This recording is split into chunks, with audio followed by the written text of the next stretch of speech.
Hey guys, welcome back to my channel. It's Mindy here. I hope it's been an amazing week for you. I hope you're doing very, very well and you're staying healthy. So today I'm going to jump into something that I'm really excited about. I'm going to do a This, Not That Epic Fragrance Battle video. These are absolutely one of my very favorite videos to do, but also my very favorite videos to watch. I love seeing two fragrances that are compared to one another go head to head and hear people's thoughts on why one is better than the other, either due to projection, the overall scent profile. Sometimes it comes down to price, and that may be the case with one of these today. I love going through these. I love watching them. If this interests you, please stay tuned. The fragrances that I'm speaking about today are perfect for fall. A lot of them have caramel in them, which I find to be a warm, cozy scent. So I'm really excited to share my thoughts on this today. Without further ado, I'm going to go ahead and jump right in. The first two fragrances that I have today are Minuit at Demi by Fragrance Dubois and Changing Constance by Penhaligons. Now these are often compared to one another, so I'm so excited to share my thoughts. Changing Constance is an actual sample that I received, and the Minuit at Demi is from Lucky Scent, and it's only a 1 milliliter sample. So I applied these on my skin about maybe 3 hours or so ago, and I have played with them earlier this week. So I do have some thoughts that I'm excited to share. Now, there is no doubt about it, I find both of these fragrances to be very nice. They are gorgeous, spicy, caramelic fragrances, and I like both of them. When you compare the notes side by side, Minuit at Demi has almost all of the same notes that are in Changing Constance. So in Changing Constance, you have cardamom, pimento, caramel, salt, vanilla, cashmeran, and tobacco. All of the notes that are in here are in Minuit at Demi, with the exception of salt. Salt is not a listed note in here. In Minuit at Demi, you have additional notes like bergamot, coffee, Madagascar, vanilla, cinnamon, musk, cedar, liquor, and vetiver. So this has a little bit more of a robust notes profile. Now, at first spritz, one of the things I picked up is that Minuit at Demi comes across maybe a little bit softer. Changing Constance was quite a spicy blast at that initial spritz. Now I will say that over time, I find that Minuit at Demi maintains that strength and that projection quite a bit better than Changing Constance. It does not take long for Changing Constance to diminish to a skin scent, and I'm not picking up too much of it right now. Again, I'm probably around 3 hours into the fragrance. Now, the first thing I thought when I sprayed Minuit at Demi is that this does feel like a sophisticated fragrance. I think it's perfectly unisex. Anybody can wear this. I don't personally feel like it leans one way or the other. Anyone can comfortably wear this and feel good about themselves. I find that there's quite a beautiful booziness in Minuit at Demi, maybe from the liquor.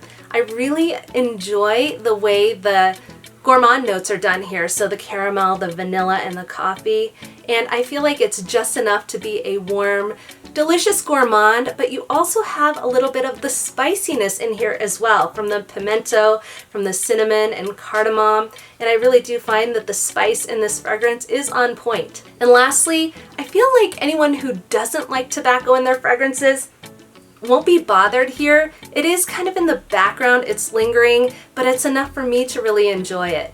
I've said it before and I'll say it again. I've noticed before that Minuit at Demi seems to have some varying reviews on Fragrantica. It seems as though some people don't particularly care for this fragrance, and maybe it's a little bit more than the fragrance itself. I really don't know. I think it's lovely. I have my thoughts on why that is, but I will keep them to myself. I think it's a great fragrance and I find it to be quite stunning. So I mentioned before that Changing Constance does start off quite spicy to my nose, but again, that dissipates, and it probably has to do with what I picked up in Minuit at Demi as well. You know, there's cardamom, there's pimento in here, but for me, that spiciness subsides quickly, and I find this dries down to a very nice caramelic vanilla fragrance. The main difference that I pick up between these two is that Minuit at Demi seems to have a little bit more dimension. So to me, I think it feels luxurious, and that's no surprise. This is a Fragrance Dubois fragrance, so I would expect that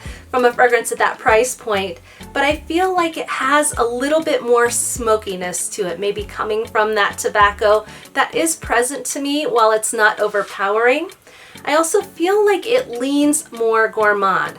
I prefer the way the gourmand notes are done in this fragrance. They stand out to me more. Maybe that's the coffee, the caramel. I just think there is more to this fragrance. I think the caramel is done better here. And for that reason, I do lean a little bit more to the scent profile for Minuit at Demi. Beyond that, I also really like the way the spiciness is done in this fragrance, and I also really enjoy the liquor that's in here. This one has a little bit more of a boozy profile, and I'm learning that I really do enjoy tobacco and boozy notes in my fragrances. For somebody who's looking for a little bit more depth, a little bit more dimension in their fragrance, I do think Minuit at Demi is probably a little bit better. For people who like their fragrances to maybe be a little bit more linear, to have a little bit more of a toned down approach, maybe less of that booziness, less of that gourmand presence, I do think Changing Constance might be a better option for you. Ultimately, I would be really happy to have either one of these in my collection. I think they're great fragrances. I love spicy fragrances. I love vanillic, caramelic fragrances, and I think they're both done quite well. Where I'm really getting hung up here is the price. Now, the price point for both of these fragrances is extremely high in my opinion. $350 is around what this goes for, and $289 or so is what Changing Constance goes for. That is a very high luxury price point, and the price is what it is. I'm sure they use high quality ingredients. They're both very nice fragrances. I get frustrated when a fragrance has a price point in that range and they have poor longevity and projection. And that's what I pick up from Changing Constance. So for that reason, it's difficult to pick a winner here because the price is a frustrating aspect for me personally. I don't think most people are willing to pay $350 for a fragrance. And I don't think a lot of people budget that into their normal expenses to pay that on a fragrance. I just think the price is quite high. And for me personally, I'm playing with so many different fragrances. I'm not sure I want to pay that price to bring it into my collection when there are so many others that I want.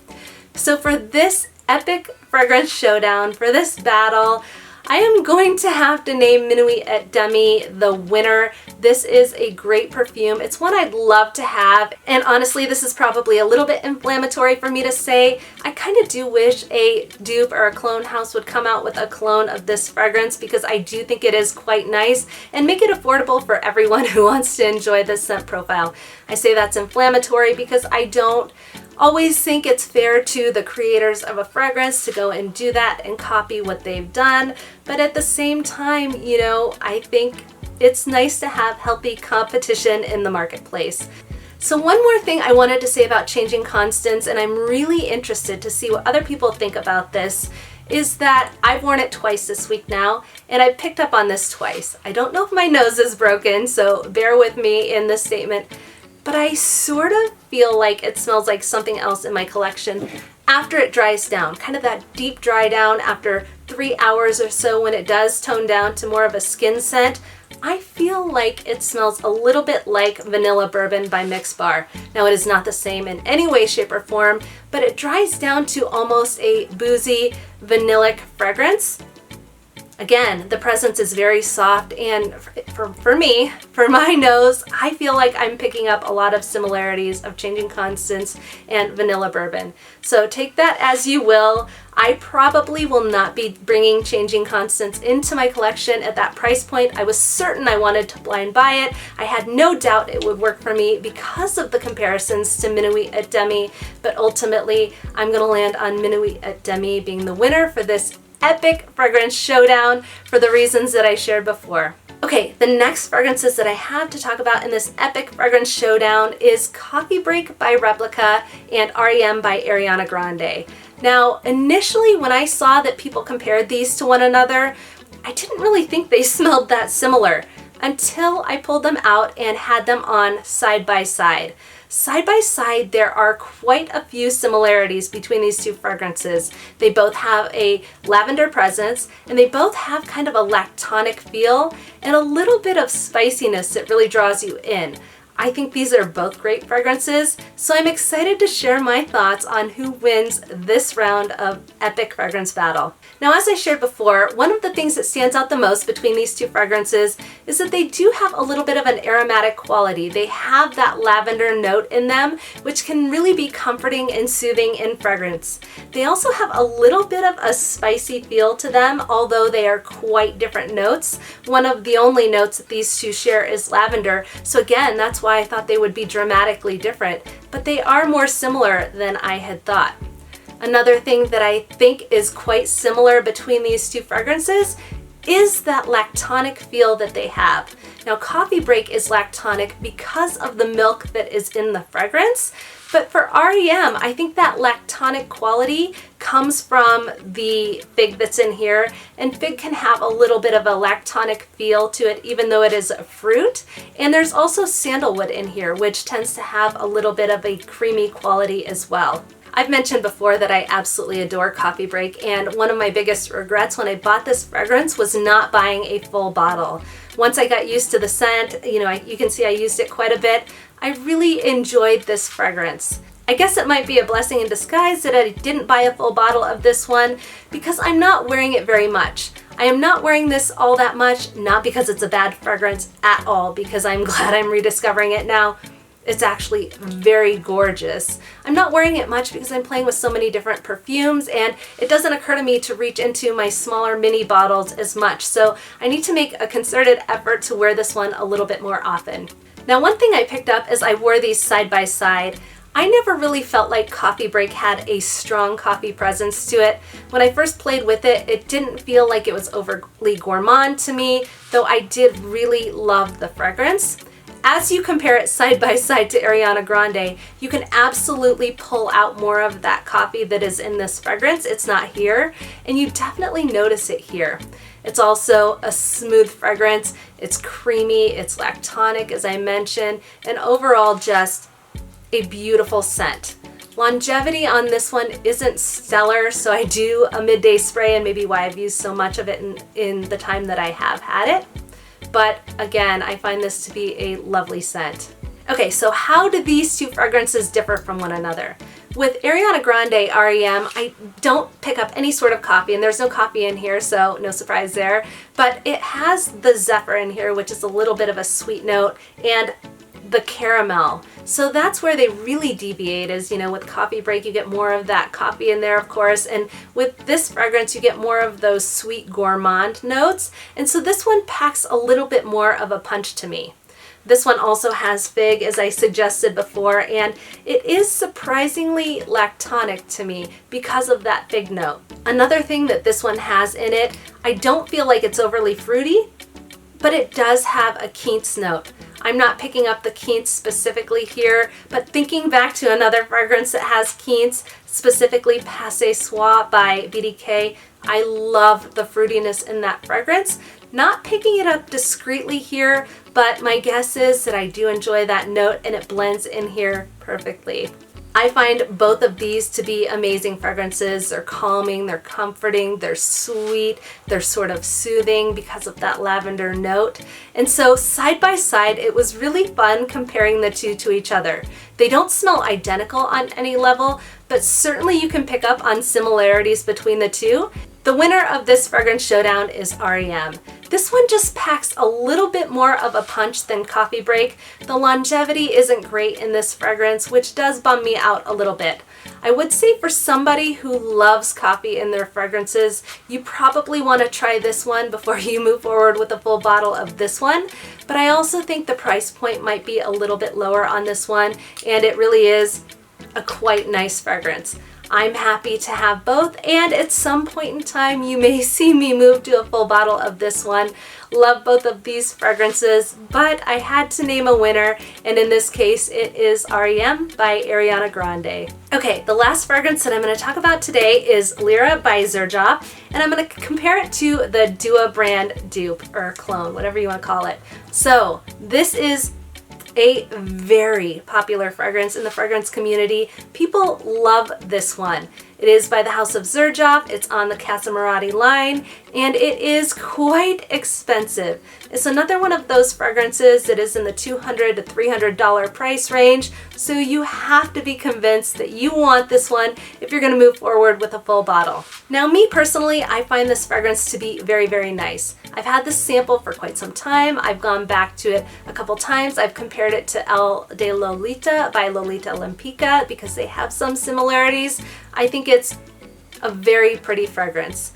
For me, what I pick up a little bit more than I'd like is that bright blood orange, that very sweet citrusy blood orange that's in here. And what I personally want from this one is to pull out a little bit more of the caramel notes that are in here, a little bit more of the vanilla and the gourmand feel that's in here. Yes, it is a beautifully done fragrance, and I completely understand why this is so loved. And this is one that I'll say, I think there may come a point in time where I do bring a full bottle of this into my collection because I appreciate the scent profile. I do find it to be quite beautiful. For me, when citrus or floral takes over a fragrance and it has a really prominent presence in a fragrance, I don't always love it. I prefer those gourmand notes to be more front and center. So for me, that's why I haven't moved forward with a full bottle on this line. But I wanted to share my thoughts on the Dubois dupe to let you know if that might be a suitable alternative for somebody looking to save a little bit of money. Okay. The Dubois dupe or clone, whatever you want to call it, of Lira is actually called Caramel Delight, and I have sprayed it on this tester strip. Now, one thing I've noticed about dupe or clone houses is that sometimes from the initial blast of the fragrance, they have a little bit of a different opening, and that's no different from this clone for Lira. This one has a very strong, bright, orange presence in it. It also has the same exact notes, so that blood orange is in here. And the citrus feels like it's just a little bit different in the Dubois clone than it is the Lira fragrance. Now, I'll say this, as they dry down almost identically to my nose. Lira is here, and the Dubois clone is here. I noticed, and I'm not sure if this is the case, that there seems to be a little bit of a synthetic quality in Caramel Delight by Dubois. Now that absolutely dissipates, and honestly, I went back and forth like a hound dog trying to figure out, was there that synthetic feel, or did I just imagine that? As they dried down yesterday when I played with them, I felt like it did dissipate. There was no synthetic feel here, so maybe I had thought I smelled that. I don't know exactly what was going on. These dry down very, very similarly to one another. I personally feel like the Dubois dupes and clones are generally done very well, the same as how I feel about Alexandria fragrances. Personally, I would like to have original bottles in my collection, so where it makes sense, I will absolutely buy original bottles. But in this case for me, because Lira isn't one of my very favorite perfumes, I do think I would feel that Dubois is an acceptable dupe or alternative to the original Lira, especially at that price point. With the Dubois clone, you could save about $250 or so depending on how much you pay for it, and I do think that is worth a lot. Again, not everyone wants to shell out big bucks on a fragrance. That high price point can alienate some people, and so yeah, I definitely think the Dubois dupe clone is just as good as the original. So I do think for people that are willing to pay the price for Lira, that want that gorgeous bottle in their collection, I absolutely recommend, if you can find Lira at a steal, to buy that fragrance. But I also don't see any issue with buying the clone because I think they are very well done. For this head-to-head battle, for this epic showdown, I am gonna name Dubois Caramel Delight the winner just because of that price point. It has beautiful projection, it has strong longevity. I really do think it is a suitable alternative to the original masterpiece a lot of people think of Lira. One last thing I'll say here is that a viewer who I now consider to be a friend sent me this sample of Dua Caramel Delight, so thank you very much. I absolutely love this fragrance community. I love hearing people's thoughts and opinions. I love engaging with all of the people. This has been one of the funnest endeavors I've ever done, so thanks to all of you who watch my channel, and thanks to you that I've been able to engage with. I truly appreciate you. Alright guys, thank you so much for tuning in. If you enjoyed this video, mostly of caramel fragrances that are going head to head with one another in this epic this not that showdown, please go ahead and consider giving it a thumbs up and consider subscribing to my channel. I hope you have an amazing rest of your weekend. I hope you have a lot to be grateful and thankful for. And until next time, I'll see you soon.